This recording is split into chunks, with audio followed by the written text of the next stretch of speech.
Live from Fargo and serving you on TV, online, and on the go.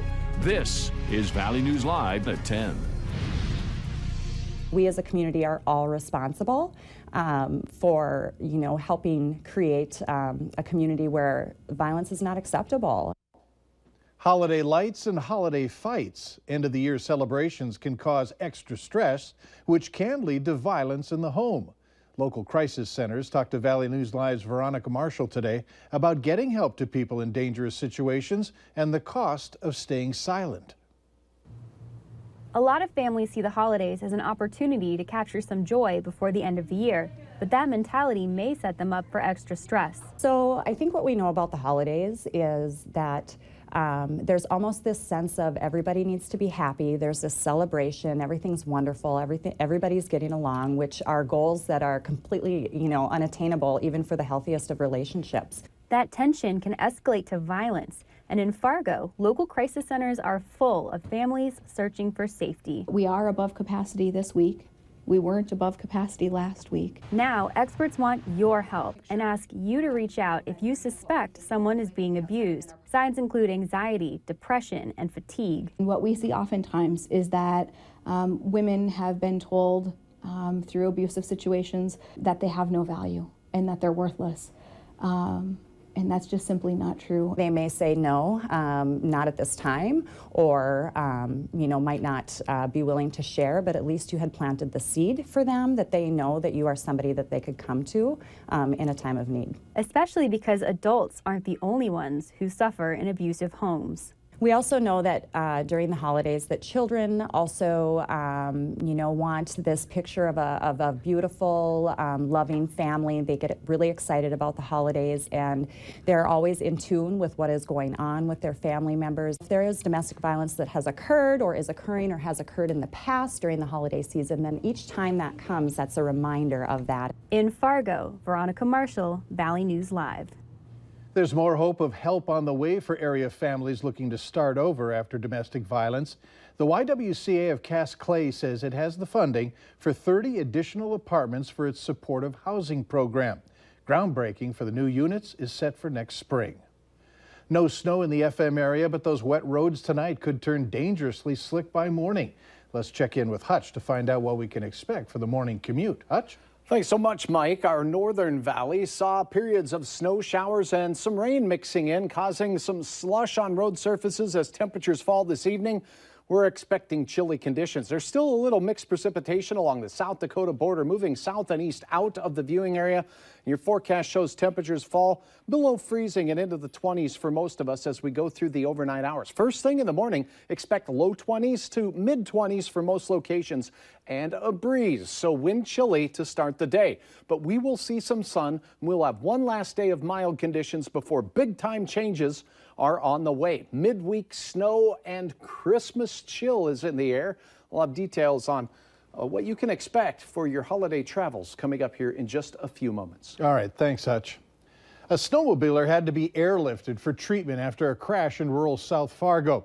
Cass County Sheriff's Office says deputies were called out to the area of 112th Avenue South and University Drive just after 5:30 for the crash.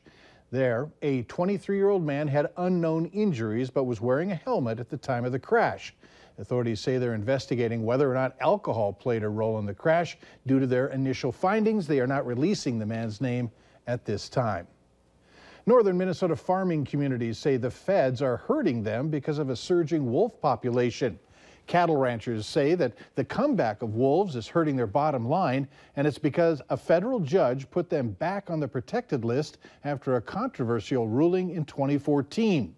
If ranchers can prove that a cow was killed by a wolf, they get compensated around $1,000. The problem is hundreds of calves go missing, and ranchers never see that money come back. I've lived here all my life, like I told you. I've lived with wildlife all my life. There's a place for everything, but there's got to be checks and balances. We want to try to make our farmers whole. It's basically a thief stealing from them, stealing right out of their pocket, and our federal government has kind of let us down. There's currently a bill in Congress to give Minnesota back control of the wolf population. In North Dakota, ranchers can shoot wolves if they're threatening livestock. On West Fargo, police are warning residents of two recent phone scams, one old, the other one new. Valley News Team's Rose Itzkovitz has what you need to know to make sure you don't become a victim. You may have heard of this one before. A scam in which people will call people and try to convince them that their grandchildren are in custody somewhere and that they need to come up with cash in order to get them out of jail. But even though it's not new, West Fargo Police Sergeant Derek Cruff says the method is tried and true. And right now, between two big holidays, is the perfect time for its comeback. With grandchildren off to college at this time of the year, they usually are not coming back as often as they do, so it makes a good time to make it profitable. That's why, he says, don't get sucked in. And the longer they keep them on the phone, the more information that they can receive. So by building that up, it kind of builds their credibility to try to get people convinced. But that's not the only phone scam going around the neighborhood. In a newer one, scammers say they're looking for donations for the West Fargo Fire Department. People like to support our public entities, police, fire, so it's a good angle, I guess, for a scammer to try to make some money. We don't ask for any donations. We run off taxpayer money. But why now? It might be that we were just in the news last week for receiving donations from Firehouse Subs, and maybe that was timing that these people saw that and figured they could maybe tack on to that. Even just earlier today, a homeless drive was held at the station. But Chief Fuller says don't confuse a true charitable event or even a fundraiser with a phone scam. We've never used telemarketing or cold calling or anything like that to try to raise funds. Bottom line, the best thing to do is hang up immediately and check with the officials. In West Fargo, Rose Itzkovitz, Valley News Live. And if you think you've been scammed in West Fargo, you're asked to contact the police. The last person set for trial in a large Jamaican lottery scam is seeking to have evidence suppressed. Belinda Bulgin of Providence, Rhode Island, maintains her rights were violated when authorities questioned her twice. A hearing on the matter is scheduled for the same day her trial was set to begin. She's fighting dozens of conspiracy, fraud, and money laundering charges. At least 90 Americans lost a total of more than $5.7 million, including a woman in North Dakota who lost her life savings of more than $300,000. A federal investigation resulted in charges against 27 people.